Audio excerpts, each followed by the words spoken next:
Hello and welcome to the morning after show presented by our friends over at betonline.ag. My name is Joshua Reimer. I'm joined by none other than Jared Block, who is on my right. Jared, how was your Monday? How was the start of the week for you?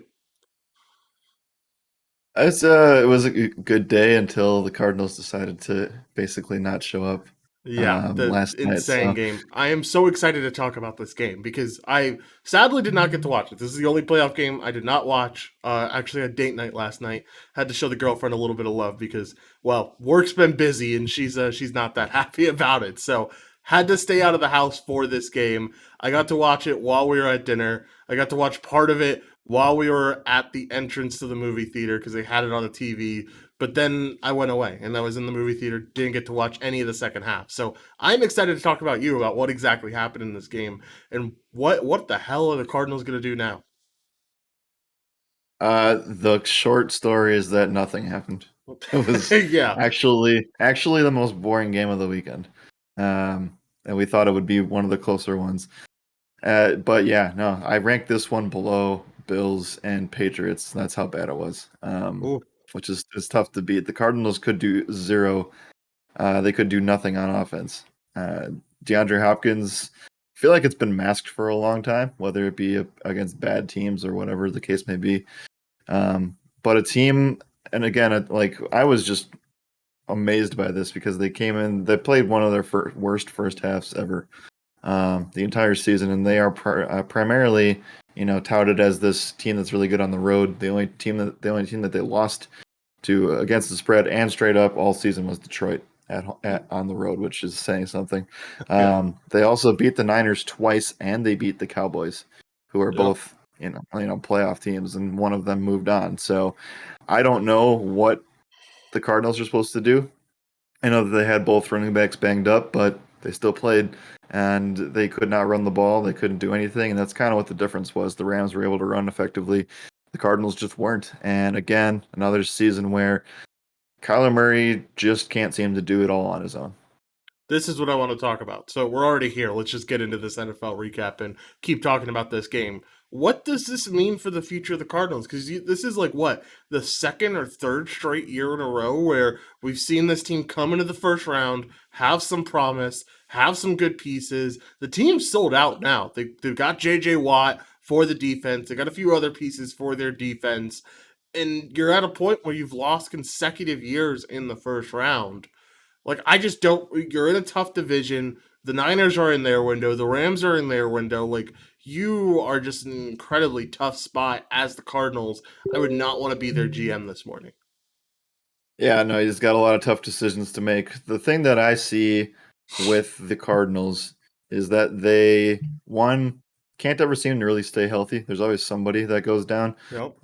They're also a team that plays extremely well in the first half of the year, always. Now, the past Mm-hmm. couple of years with Murray, as long as he stays healthy. Now, they were battling him and Hopkins injuries all season, but they still were winning games, even with Colt McCoy at quarterback. So the thing that I see with this team right now is that they have a lot of stars and not enough depth everywhere else. They have J.J. Watt, like you said. They have a very, very stout defensive line. But when it comes to everything else, it's like, they got Zach Ertz, which is only going to probably hurt their situation moving forward, even though he's a good player. Because you have Kyler, you got James Conner now. You have a lot of things to figure out, and Buda Baker just went down with an injury last night that was pretty scary. He got carted off. So it's just one of those things where, like, they have their money's going to be tied up in a lot of these guys, and I don't really know Mm-hmm. what they're gonna do because I like Chandler Jones was out for the year, um, halfway through the season, and so you're faced with this thing because the NFC West isn't going away. So like you have to kind of pick and choose what you're gonna do. And you talked about this yesterday about how you're not a fan of teams that are playing to be 500, and it feels like the Cardinals could be doing that for the next couple of years unless they make some moves this season. Yeah, and it doesn't make much sense for this Cardinals team to play like that at the end of the day. So I'm really interested to see what this Cardinals team is going to do. Um, let's talk about the Rams side of things. Matthew Stafford gets his first win, gets his or first playoff win, gets his win at home. I gave the Rams shit for what happened in Week 18 with their crowd and how their crowd was very. There was a lot of Niners there, but at the end of the day, I was kind of surprised. There was the Rams fans showed up in that game. They won't have the opportunity to show up anymore in the playoffs unless they face the Niners in the NFC Championship. But I don't know. It was a good win for the Rams. They did everything they needed to do. That defense looked stout basically all game long, and that's what I took away from it. Yeah, the defense looked good.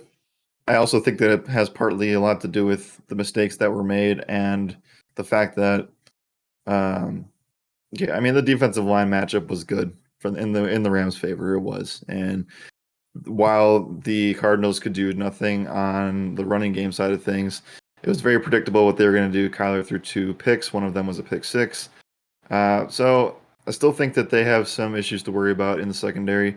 But you're going up against the Buccaneers team that, while Mike Evans did very well, I think you can kind of take care of him and make the rest of those guys beat you, which they can, but it's going to be harder to do. So I would be very interested. This is kind of why I was wishing and hoping that the Packers would get one of these two teams, because I think that there are ways that we match up better than we do against the 49ers, but we'll have to just wait and see. I would have loved to have taken on, because I think the physicality of the Cardinals has been something that's lacking the last half of the season, and you can see like this team just gets bullied when they go up against more physical teams. Rams being one of those, so.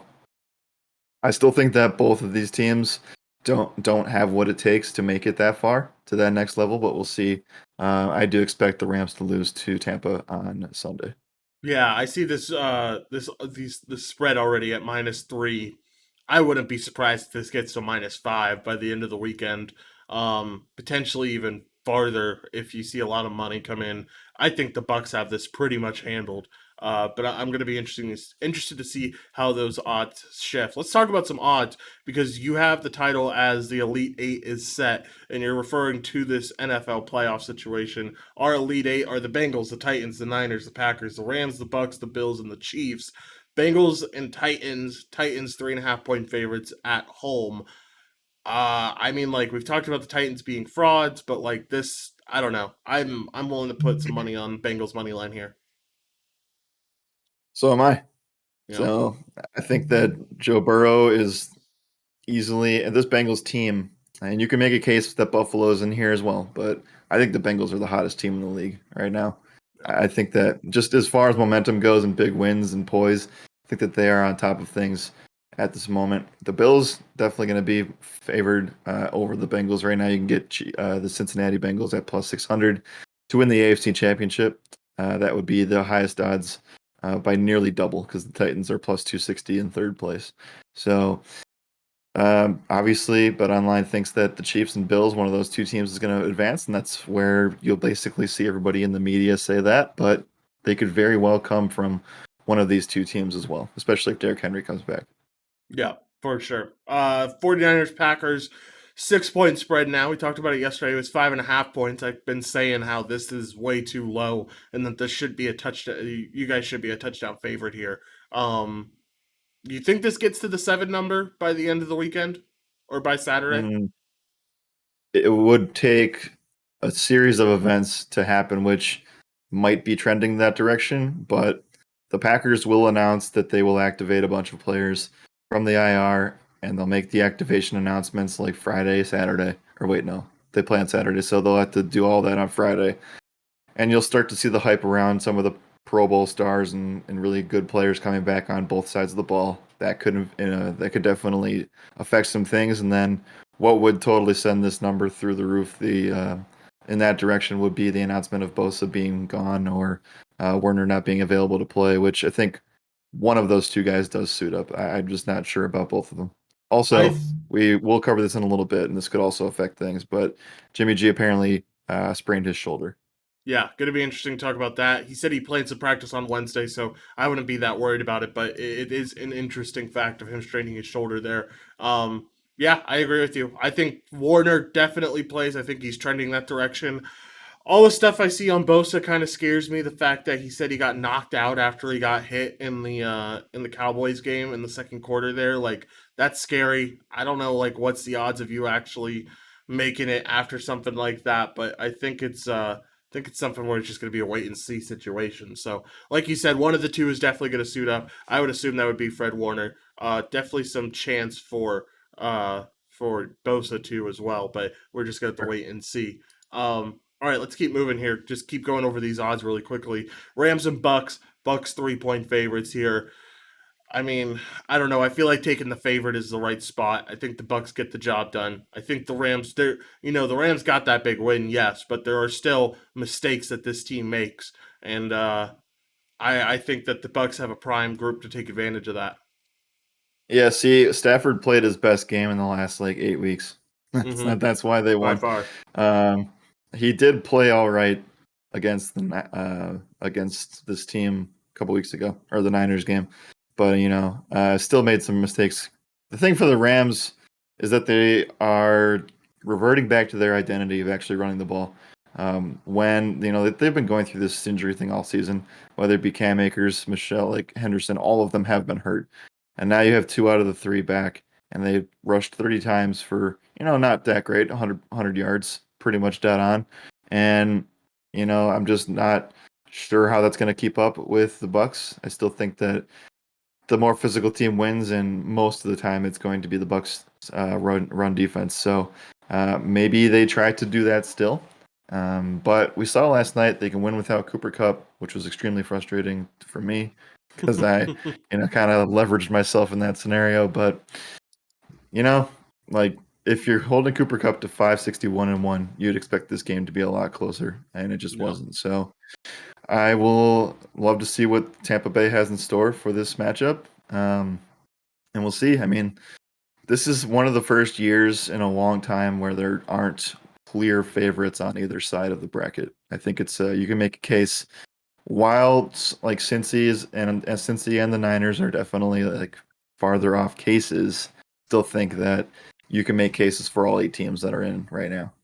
Yep, I would tend to agree with you. Last matchup, Bills and Chiefs. Chiefs 2.5 point favorites. We've already seen this game before. It was very entertaining at the end of the day, but Bills ended up coming away with the W. Um, I'm excited to watch this game. From a betting perspective, I have no idea how it plays out though. I mean, yeah, the total right now is sitting at a spot where I don't want to touch it anymore. Um, 55 is tough, and the weather is just going to only get worse in these outdoor stadiums from here on out. So I'm not like super thrilled about betting either way. I think I'll get a lot of my stuff through props. Reminder that, this was kind of during the spot of the season where the Chiefs were slipping defensively, and offensively they were struggling a lot too. This was during the stretch where they had lost to the Chargers. They came back, ripped the Eagles a new one, and they ended up kind of struggling over the last. That's kind of where the thing starts to slide a little bit for the Chiefs in the month of October. So I think that these two teams are a lot different than they were back then. Maybe Buffalo's offense is the same, but both defenses have vastly improved, and the Chiefs seem to be on the right track here. I would be very interested to see what they're going to do with the running back position because Darrell Williams fumbled the ball and then re-aggravated his injury, and Clyde Edwards-Helaire is expected to return, and Jerick McKinnon was the dude, and I just don't think that that's a smart way to go. I think they have to use all three of their guys in the same rotation. The person that hurt this team, this Buffalo team last time, was Travis Kelce, but nothing otherworldly. So, will the Chiefs be able to keep up with the offense of the Bills? Is my question, and I think it has a lot to do with how improved this Chiefs defense should be. Because if you have like we didn't talk about this, but the Buffalo Bills had a perfect game. For those of you who don't know what that is, they scored touchdowns on every single possession, no punts, no field goals. Yep. So Really incredible game for can them. can the Chiefs reciprocate that? And I think the answer is yes. No. But can the Chiefs defense stop the Bills is the question. It's crazy. If we heard ourselves saying this type of stuff about the Chiefs 2 years ago, we'd be like, "Of course they can keep up." What are you talking about? It's the Kansas City Chiefs. It's crazy that this is a question now. Like, can't are they going to be able to keep up with the Bills' offensive firepower? And while you say most likely yes they will, I don't think it's a for sure yes they will just quite yet. So, definitely going to be fun to keep track of that game and see where the lines move if they move at all. All right, let's talk about some other NFL news that came through yesterday. Found out that Raiders GM Mike Mayock has been fired. Ownership has said that there are no interview plans quite yet, so could be interesting what they do. We talked about how this Raiders team is extremely talented. If they get the right GM, if they get the right piece here, maybe that propels them into that next level of being a really solid team. What do you think about it?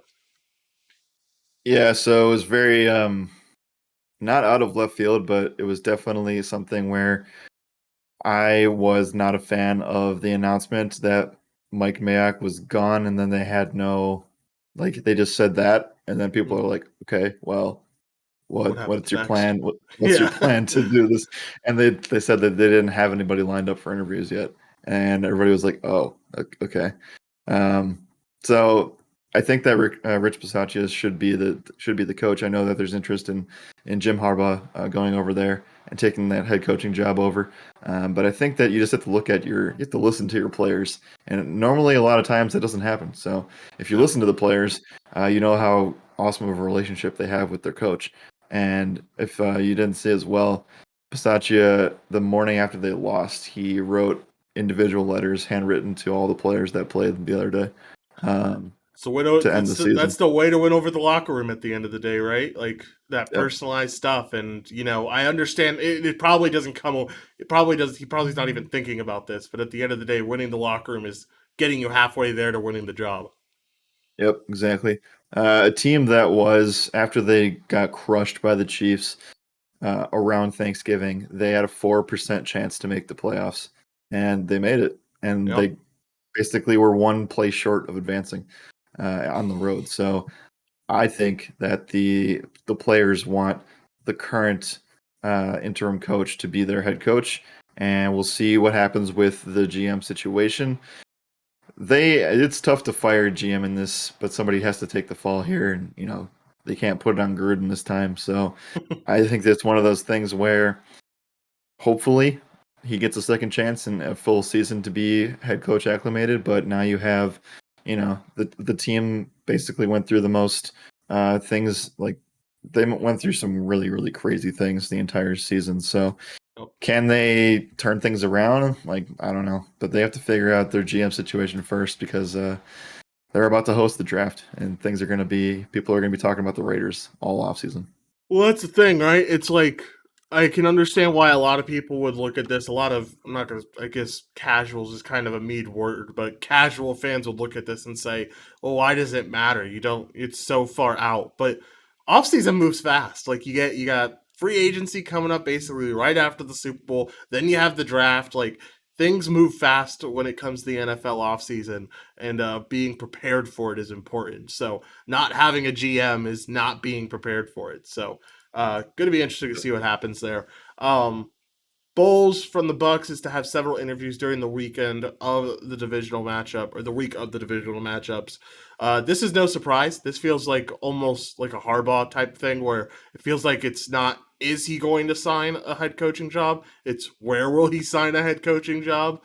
Do we have the exact places where he's going to get these interviews at? Yeah, he's going to Minnesota, I know, and he's also setting up to go visit the Bears too. Okay. Um, both are, obviously they need head coaches for both of those teams. What I was more focused on here is that, like, why are you doing this now when you have to face the Rams in like 5 days? Yeah. So I don't know. Maybe like it's not even that he was doing. I think that he's actually physically going there. Interesting. So maybe not. Maybe he hasn't. I don't know if that's against COVID issues or protocols or whatever. But Bowles definitely has the ability to do it. It's unfortunate that he coached for the Jets before this because that's going to hurt his reputation a little bit. Yeah. But he's played very well. He's I don't know, despite having basically the entire secondary destroyed during the course of this year, early on, he's done pretty well, giving them a second chance. One of the best blitzing defenses in the league. So will be very interesting to see. I mean, it makes sense for the Vikings and the Bears both to go after this play. Both teams are kind of, the Vikings want to be a defensive team, and the Bears are a defensive team. So it makes sense. That's Yep. all I'll say on that. I'm not really too over the moon about this. Yep, for sure. Let's talk about this next spot. Niners announced that Jimmy G does have a slight sprained shoulder.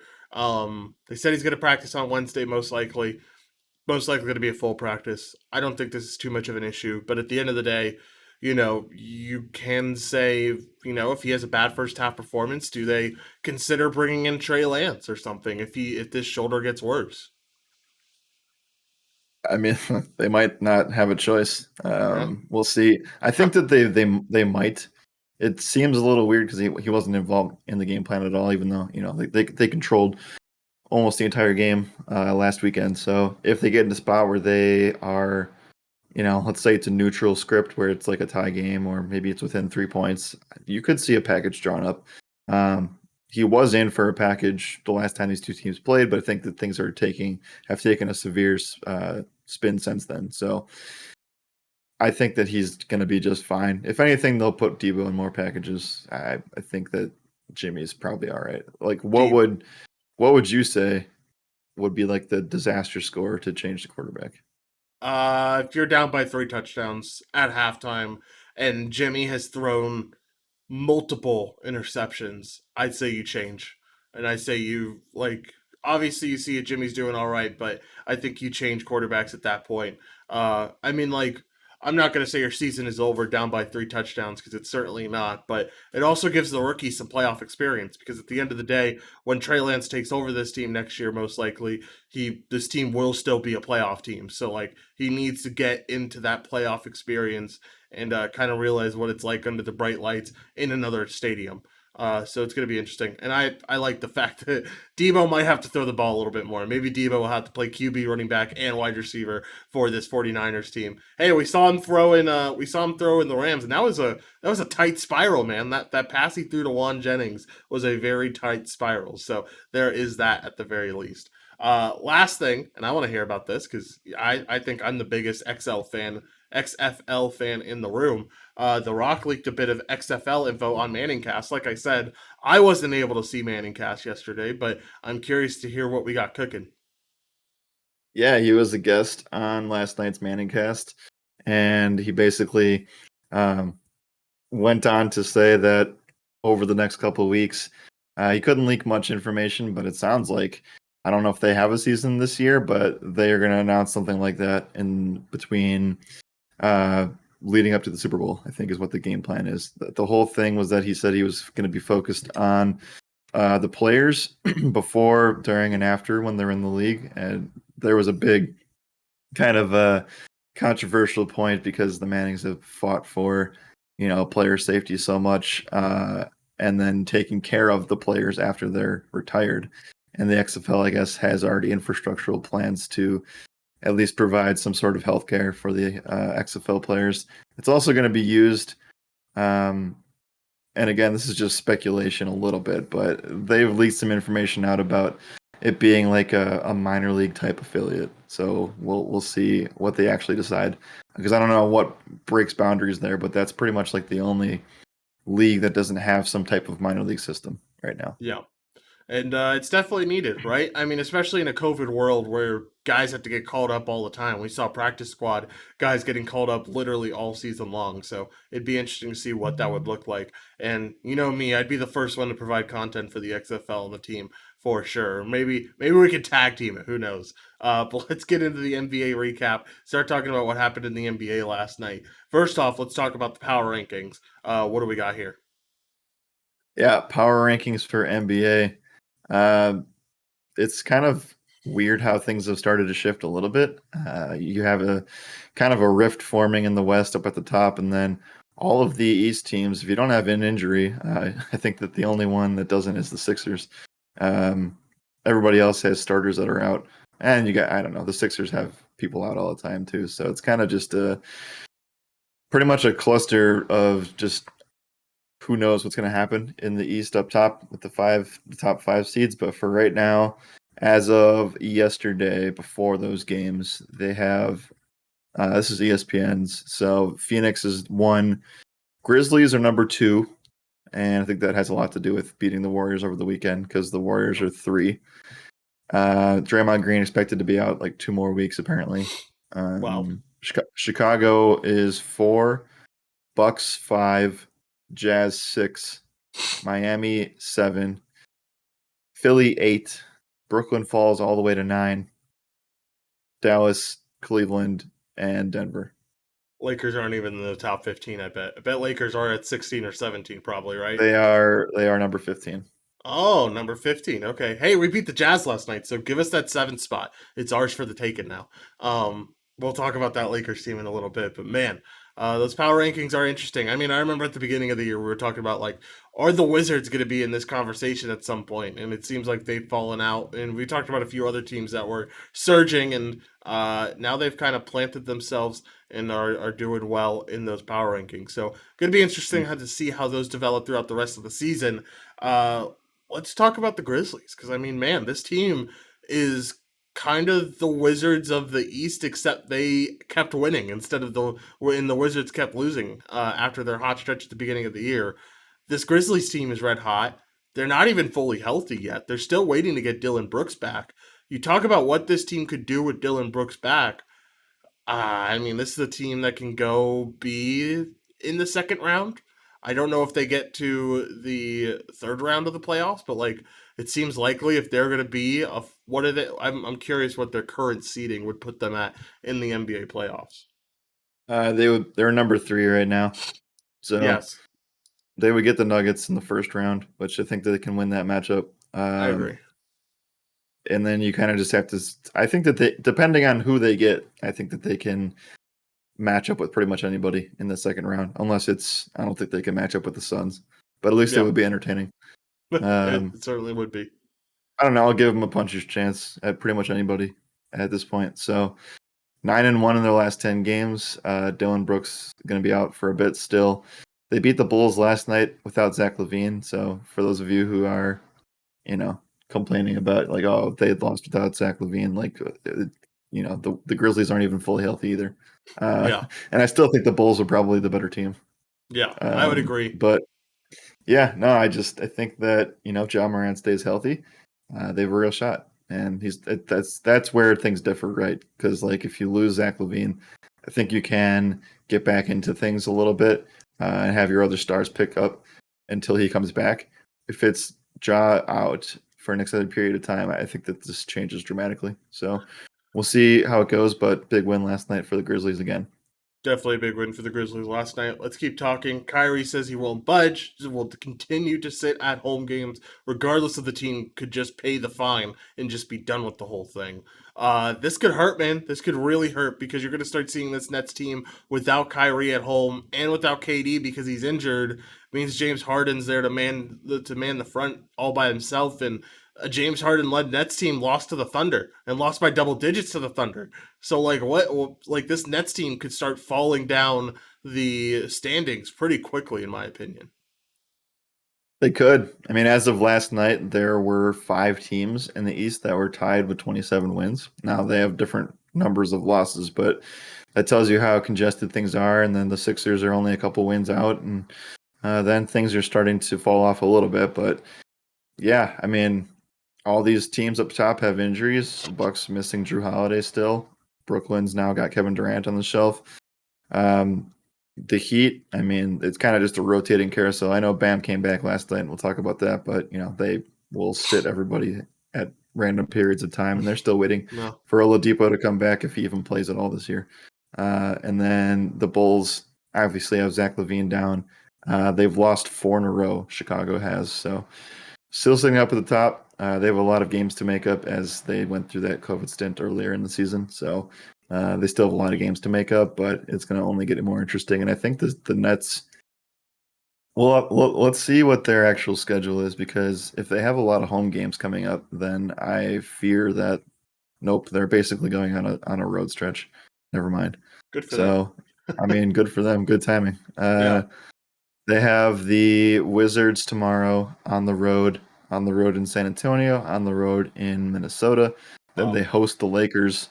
So Kyrie won't be available for that game. And they host the Nuggets. Then they go on the road and face the Warriors and the Suns and the Kings and the Jazz. So like they have a tough stretch and I don't Kyrie's going to be available for like 60, 70, like 65% of these games No. while Durant's out. So I think that they kind of lucked out a little bit, but I wouldn't expect Durant back until March.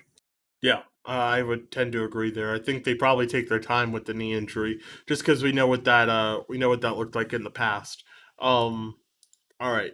Let's talk about the Lakers. They got a W last night, like I said, against the Jazz. A really important W because if you saw them lose here, I think you would have seen some firings. I think Frank Vogel would have seen his job go away, and you would have seen this team hire a new head coach. And now we know that Frank Vogel's job is on a game to game basis right now. So we could see Yeah. him fired if this team goes on a losing stretch. What do you think about this? I mean, I know someone has to be the scapegoat at the end of the day, I think it's so silly to fire Frank Vogel. It's not his fault. Yep. That's exactly how I feel. But somebody's going to take the fall. And imagine the pressure and stupidity of just stating that it's a game by game decision. Like, Yeah, come on, man. Like, I get it. Like, LeBron can take over and be the head coach while you guys try to figure this out. But, like, what do you want the guy to do? yeah. Like if Seriously. the players aren't executing, I don't know. And Anthony Davis is hurt, and so is Kendrick Nunn and a bunch of other guys. So like, what do you? Why is it the coach's fault at that point? But somebody's got to take the fall. They should be able to win tomorrow against the Pacers and Magic on Friday. But then they have a couple tough matchups here. Where I mean, maybe we have this conversation next week sometime, and we find out that Frank Vogel is no longer the head coach because they're scheduled next week, Sunday in Miami against the Heat. Um, LeBron narrative, by the way, that Yeah, is going to be definitely. a big fun one. Probably won't get on the slate though. Let's see, Lakers Maybe it's Nets. Sunday, so they usually have earlier games. Okay. Lakers Nets is Tuesday in Brooklyn. Yep.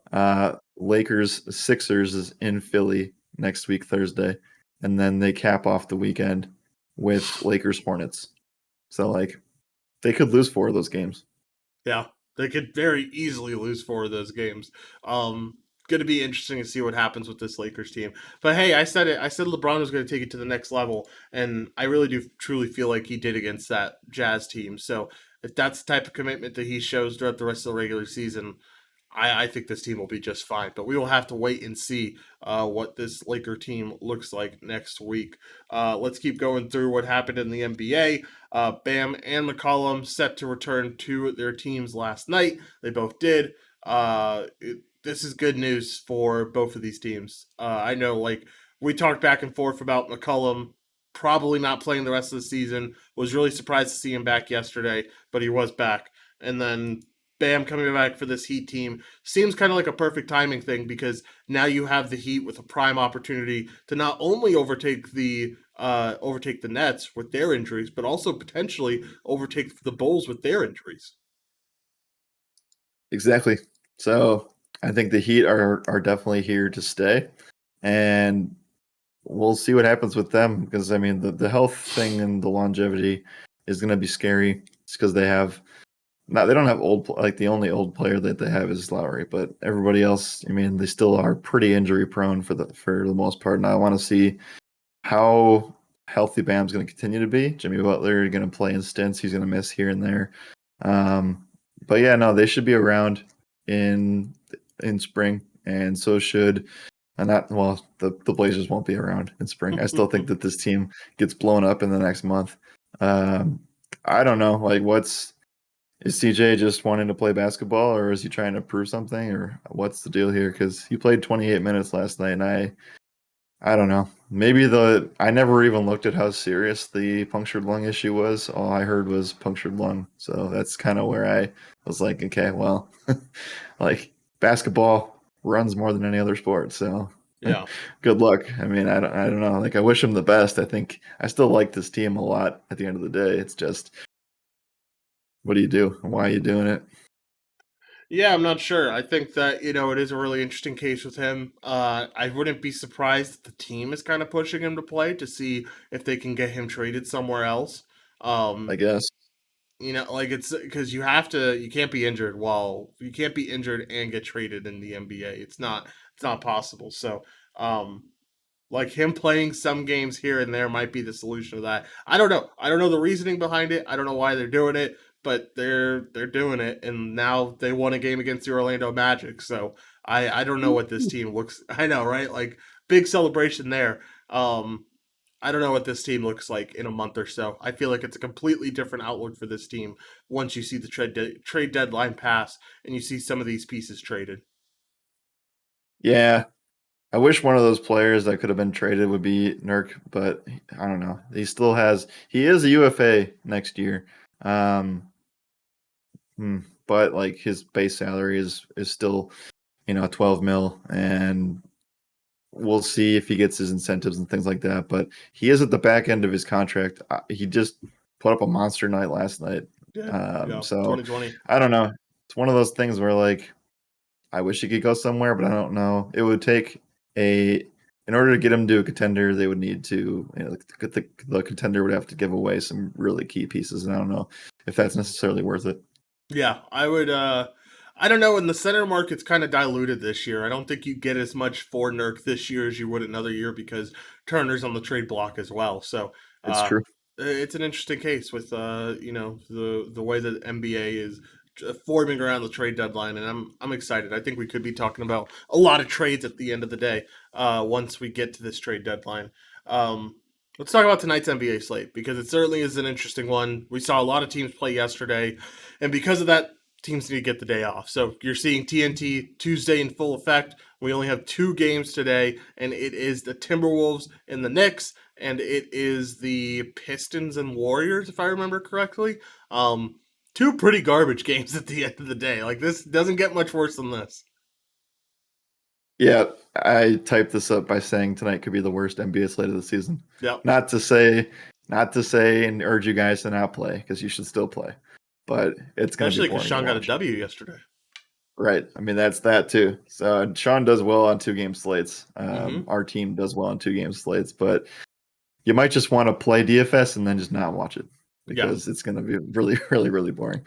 By the way, speaking of last night, big old FU to Jalen Smith and not playing, not doing anything with his time on the court, just giving Sean and I just a big old fat zero. And instead, look who comes in and decides to play backup center for this Suns team. It's none other than Bismack Biyombo. Mm. That's the guy who got the run last night and ended up being a 10x player. And I was like, oh, just the ugliness of the NBA today, I guess. But let's get to the temperature gauge. Start talking about some of these teams and where they might be at based on this point of the season. Yeah, just when you thought Bismarck Biombo is gone, he comes right Biz, roaring back. never gone from our lives. Bismack Biyombo. All right. So let's talk about the Toronto Raptors. They are currently ninth seed in the East, 21-20. So they're over 500. They've won 7 out of their last 10 games, and now they have a ton of pieces coming back. I personally side with them being buyers. What they can afford is not much, but I do think that they can acquire. And this could just be like, mm, I don't think that they're going to have a lot of guys like the main guys are going to go to the big name teams, right? Like the Suns. I think the Nets pick up a few guys. Maybe the Bulls do as well. So I don't think that the Raptors can compete with that, but we also just saw a ton of guys. There's over a couple hundred players in the league that have game film from this season. So Yeah, I think that some of these fringe playoff teams could take some shots for pretty low money. yeah, I would tend to agree. I did you see this box score last night from the Raptors? I was looking. I was just scrolling through my phone while we were leaving the movie theater just to see some NBA scores, and I saw this box score. Absolutely insane that they ran a 6-man rotation last night with basically everyone healthy. Like, I know they're missing Gary Trent, and I think they're missing one other piece as well. But, like, this team, for the majority, is mostly healthy, and they're still running a 6-man rotation. That tells me you need some depth, man. You need some depth badly for this team. Yeah, I don't see Kem Birch. I don't see um why can't I remember his name? Oh, wait, never mind. He's in there. Yeah, I mean, they have a couple guys that you'd normally see run out there, not play much, but at least they're playing something. So No. maybe it has something to do with. I know Canada's restrictions are pretty crazy right now. I don't think that like this game's on the road, so who knows what that situation actually is. But a 7-man rotation, basically six. I don't even think I count Champagne at the end of the day or whatever his name is. So yeah, that's weird. That's not going to be able to hold up any longer. No, I mean, you talk about that lasting for 42 games or 41 games. It's not going to happen. That running your players that much won't work out. So, um, I give this team a solid 6. I think fully healthy they are. Not going to say competitor, but they are a playoff team. If you trade, honestly, I know you said buyers. I'd rather this team be sellers. I'm very much under that mentality of first or worst. You shouldn't be aiming for middle of the pack. And at the end of the day, this team isn't competing with a Nets or a Bulls or a Miami Heat team. Like, they lose in probably 5 to all 3 of those teams when it comes to a playoff scenario. So trade Siakam. I think he's one of the more valuable pieces in the NBA right now that is available to trade. And you trade him to a competitor, you get back a lot of young pieces and probably a few draft picks as well. So that's the route that I'm going. I'm saying this team should be sellers at the end of the day. I don't hate it. I mean, they're still riding high on the championship. It hasn't been that long since that happened. It's Yeah. just a team that's kind of unrecognizable outside of a few key guys that were there at that time. This box score from the Raptors looks basically like a 2K game, It does. basically. It seriously does. Like It's kind of insane.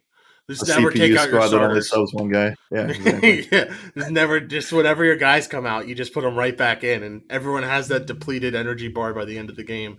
Everyone's tired and running slow. It definitely does look like a 2K game. So, going to be interesting to see what that Raptors team does at the trade deadline. But like I said, I give them a 6 out of 10. You know, if this team stayed the same, they're definitely a playoff team. They probably get the 8, 7, or 6 team, or at least get a play-in game. And I think the Yeah. roster's pretty solid. It's just not a win now roster. Right. I mean, that's kind of where I was going with this, right? Like, do you really want to? Is it worth your? Do you see this as a success if you make the first round of the playoffs? And I don't know. Like, 2 years coming off of a championship, just don't think that's the right approach there. No. But they have they have a really smart owner, so Yes, they I do. think that they'll figure it out. But I do think that they're playing the long term game because if you're able to, they were a playoff team for so long, and they just couldn't get over the hump, and then they did, and they won. And Mhm. now it's like, all right, we had to do the puzzle all over again. So I think that you're right. They could see that, and um, I think that's what do you think that Siakam's had more hype this year than last year? Because I tend to disagree. That I think it was more last year that he was hyped up. I think it is a little bit more last year, but like also I think that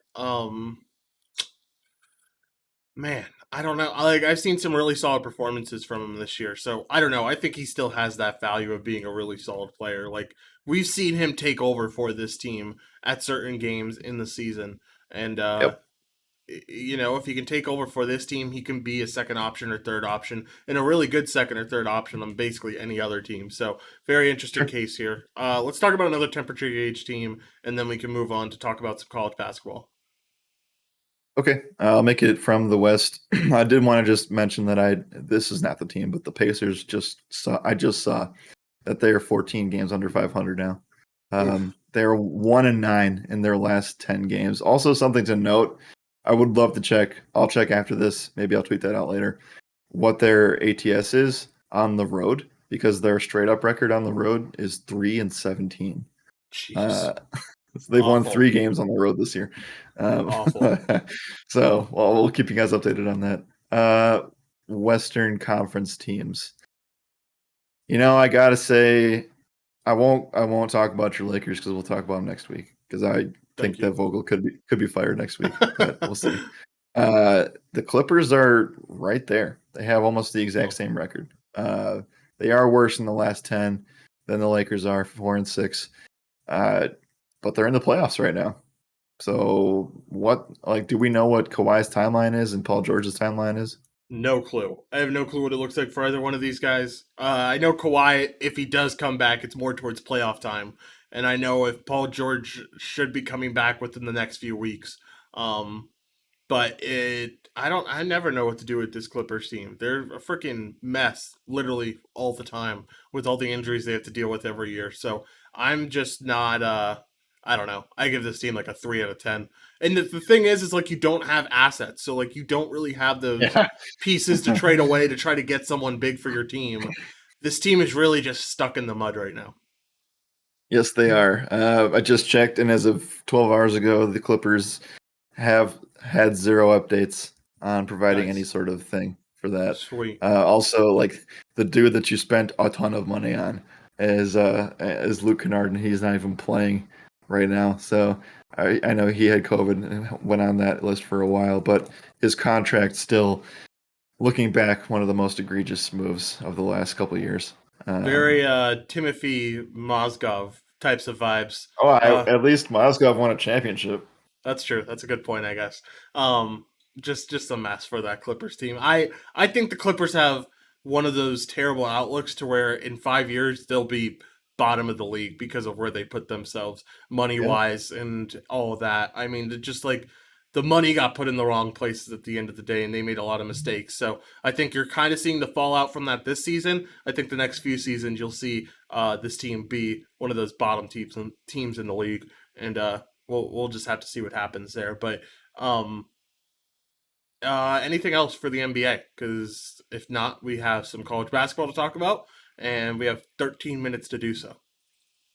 Yeah, there's some drama surrounding the Warriors ownership. We'll talk more about that tomorrow because they have a game tonight, and I kind of want to see if there's any response to that. Basically, it's a little bit it's wrong, first of all, but it's very political. So basically, one of their owners just basically said that he doesn't care about Oh, I saw this. a genocide from China. I So saw this. yeah. Did he say he didn't care, or did he say nobody cares? Let's make sure to word Uh, this correctly, because I nobody cares. yes, there you go. I want to make sure we word that correctly. He said that nobody cares about the situation that's happening in China. Yeah, super interesting. But we're not going to get into that because this is not a political show. Let's talk about some college basketball instead and talk about everything that's going over there. The college basketball scene has been really interesting. I know we don't usually get the opportunity to talk about it, but Baylor became the first AP #1 team to lose 2 games in at home in a week. Absolutely incredible. Now bracketology has Auburn as a #1 team, and we are 6 weeks out of March Madness. That's kind of insane to think about that we are so close. Those top 1 seeds for bracketology right now are listed as Auburn, Arizona, Purdue, and Baylor, with Duke and the #5 seed looking from the outside in. What do you think about all of this? What do you think about these 1 seeds, and how do you feel about them? This is right around the time of the year where I start to dial back into college basketball. Yeah, I don't really care until this point, but it's nice to see that there's some disparity up top. Like I'm happy that how many 1 seeds have we had this year? Like 6 or 7, a lot. maybe even more than that. I think it's great. I think that this makes the seeding for the tournament that much harder. That means more competitive balance. And I think that, yeah, I think any of those teams, I don't think there's a clear favorite in anywhere because you would have said Baylor probably at the beginning of the week, but they lost back-to-back home games, which is the first time that's ever happened. So I'll pull up who actually is the favorite right now, according to Bet Online, because apparently there is still one favorite, and that's Gonzaga at plus 550. Wow. Where's Duke at on that list? Just curious. I don't even know how Gonzaga could be in. I don't know. Whatever. It's a big Duke favorite to is, be compared to everyone else with yeah, Gonzaga. Baylor and Purdue are both plus 1,000. Duke and Auburn are both plus 1,100, and Kansas is plus 1,400. Where's your Wisconsin Badgers is the real question. They're far down this list, aren't they? Yeah, plus Very far. 5,500. Uh, anytime you have a player that has potential to be player of the year in Johnny Davis, like you think you have to be higher than this at the end of the day. So I don't know. I don't mind the bet there on Wisconsin plus 5,500. I want to hear your thoughts on Johnny Davis because this guy has been phenomenal for you to start out the season. Yeah, it's one of those things where he wasn't even on the list of the top 75 players to watch in October. And like he just has come out of nowhere. And this is a guy that was getting practically zero run last season, not even on the bench. So it's one of those things where he's a budding star, and I feel like I don't think I have a hard time thinking that because not many Wisconsin players, we haven't really had like too many standout NBA players anyway, but um, it's very unlikely that he will just be this awesome player and then dip to the NBA. I think that he will stick around because Wisconsin's not really known for that kind of thing. So um, the last one being, like the most notable one is Kaminsky, who was a 5-year senior. So anyway, yeah, I mean we don't have these types of players very often. Um, so yeah, it's exciting. And Yeah. again, nobody knows who the dude is unless you're actually watching college basketball. So I'm very interested to see like if you have any stock of Johnny at all in the card scene like this, do it now Yeah. because in March I think this kid blows up. Yeah, especially if they can make a run in March Madness. I mean, who knows where he could be. So, where is Wisconsin ranked AP wise? Number 8. Number 8. All right, so rounding out the top two or rounding out a 2 seed, potentially with bracketology. That'd be very interesting for that Wisconsin team. I think that's solid. Uh, Paulo Banchero, number 4 on this list, where we're talking about National Player of the Year award. He's been solid at some points. He's definitely struggled at some points as well. Obviously, on the court and off the court, he struggled. Um, I don't know. I still think he has a shot. I think running him at the 5 has kind of been revolutionary for this Duke offense and for the defense as well. And I think at the end of the day, getting Coach K a title in his final season runs through Paulo Banchero. I mean it has to, right? Like I Yeah. think that he's their go-to guy. Do you feel like what would I guess this is a two-part question. Uh if Duke does well, I don't think that he makes it to next year. As a Blue Devil, I think he just goes. Maybe he plays in the G League. I don't know. There's a lot of paths for college basketball players now. If you're really, really good. So, what do you think about that? And would you rather? What would you take? Would you take a Duke Final Four, or would you take an early exit to get Benchero back next year? I want a Final Four, baby. It's Coach K's final season. At the end of the day, That's that's true. what That's true. matters. That's Um, true. Getting him something like at least solid, even if it's not a national championship, just getting him to the Final Four and being like, "This was your last season. We got you here." That's a feel good story. I feel like regardless, even if we do have an early exit, Paulo's probably out at the end of the day. So, and you'll probably Yeah. you'll see a big turnover, bigger than usual with this team because you have guys like Joey Baker who are kind of fitted for that NBA game. And could definitely end up leaving at the end of the year. So I don't know what this team looks like next year. I don't know what the outlook on this team looks like for the next 5 years, but it's definitely going to be interesting to see what happens without Coach K here. Right. Do they have any inklings of who might take over? I don't think they would ever talk about that before the season's over. I feel like there was something that got put out. Duke's next head coach. I feel like there was something that was put out at the beginning of the year, but I honestly have no clue. Oh, it's going to be John Shire, and that's great. That's a good pickup Mm. for them. So he'll take over in April of 2022. Yeah, he'll take over the reins in April of 2022. So going to be interesting to see what he can do with the program. But I'm excited for him, and he's been like behind Coach K for quite a while, so he's been learning under him, and I think we'll do just fine with him. All right. Anything else we need to talk about college basketball wise? If not, we have some blind dogs to bet on. Nope, we're almost there. It's it's almost time to make it relevant again. Yeah. This is like I said, I usually just watch box scores, and now if I find a game, I'll put it on as football's ending. But yeah, it's this is starting to become more exciting, and I don't know about you. Actually, I do know because I think we both are on the same side. But I would much rather watch the college basketball product than the NBA product at this Yeah. time of the season. At least regular season. I think in NBA, when the playoffs get there, I'd rather have NBA playoffs than March Madness at the end of the day. But at least like during the regular season, I'd much rather see the college basketball product. So I'm definitely gonna start to get to watching some games. I already watch most of the Duke games, but I'm excited to watch some other teams play as well. Right. Yeah. For me, I think March Madness, even the last week and the conference tournaments, like the whole month of February is more exciting Yep, than NBA regular season at that time. So yep, yeah, I think it'll be cool. Like still a lot of things have to shake out. And again, the main topic of discussion today was basically like the top 10 seeds in the country basically have all of them have a shot this year. yep. They definitely do. It feels more fair than most years. But let's get to some NHL blind dogs. I know we both lost last night. My Predators lost 5-2 on the road. I don't know how your bet did, but I saw you had to lose it. You lost regardless. So they clearly couldn't have done well. What happened? Who did you bet on, and what happened? I bet on the Flyers and they lost to the Islanders, and the Islanders are the worst team in their division. No shot. That's ridiculous. That's what I call a bad beat. But we're ready to get back to it today.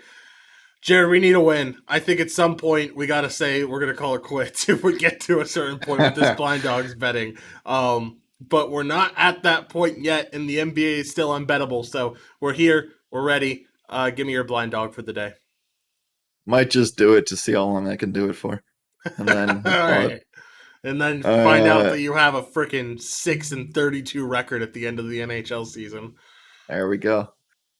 Okay, so I will go ahead. I'm trying to. There's a big slate today too, so It is. I'm surprised because we had a big slate yesterday. Usually don't have these back to back. mm-mm-mm. I know who I'm taking. I hope you don't Oh, take my pick. the literal game that we had from yesterday is now flipped, and the Flyers are still underdogs at home against the Islanders. I can't do it again, even though they'll probably win. You can do it. Uh, Do it. Take no, it. I want to. No, you can. You go ahead. You go first. I'm gonna take the Calgary Flames. I know the Panthers aren't that great. I think, at least from the little bit of attention that I pay to the NHL. But again, this is blind dog, so I'm taking the home team and the Calgary Flames. That's a pretty cool name to have. So we'll roll with that. Okay, I will take the Carolina Hurricanes plus 121 over Boston. Hey, if Hurricanes win, then I know people in North Carolina get free chicken sandwiches from Chick-fil-A. So I know at least there'll be a lot of fans backing them. I only Cool. know that because of a few buddies back home. And really wishing that I could get that type of deal because that would be nasty. That would be absolutely amazing. But anyway, we're at the end of the show. We filled an hour. Jared, any final thoughts before we get out of here, man? Kind of a slow day. Yeah, Tomorrow will also probably be slower. yeah. So it things are winding down a little bit, guys, but we'll promise that we'll make it up to you. While the other like the sports that we love are winding down a little bit, like NBA is kind of hobbling into the All-Star break right now. It's a weird moment in time at the end of January, right before you'll start to see a lot of players rest and do other things. So we'll see what's going on with that. Looks like Anthony is following along with the stream and talking about the Panthers tonight. So we'll see Uh how it oh. goes. But Am I getting roasted? The Panthers are a good team, you, actually. you, I think you are getting roasted. Yes, Oh no. um, What is but yeah, this? Oh, geez. Panthers have been on a roll recently. My goodness. 5-2 against the Canucks, 7-1 against the Stars, and 9-2 against the Blue Jackets. Anthony says send it with the Sabres. That's his. He's at least more knowledgeable than us when it comes to this. Sabres are plus 195 against the Senators, so take that for what it's worth, stream. But as always, yeah, like you said, things are going to slow down here a little bit. But things gear right back up once we get into February with obviously the Super Bowl and then getting into that NBA All-Star break. I know we have some fun things planned for that All-Star break, and it's going to be a good time. So make sure to keep tuned in with everything. NBA podcast goes live at 5:30 p.m. Eastern Standard Time today, 2 hours before lock. Lock's at 7:30 p.m. So we're moving it back that 30 minutes. It's a 2-game slate, but I'm sure Sean and I will still fill an hour because we always find a way to do it. But as always, my name is Joshua Reimer. Good morning and good skill.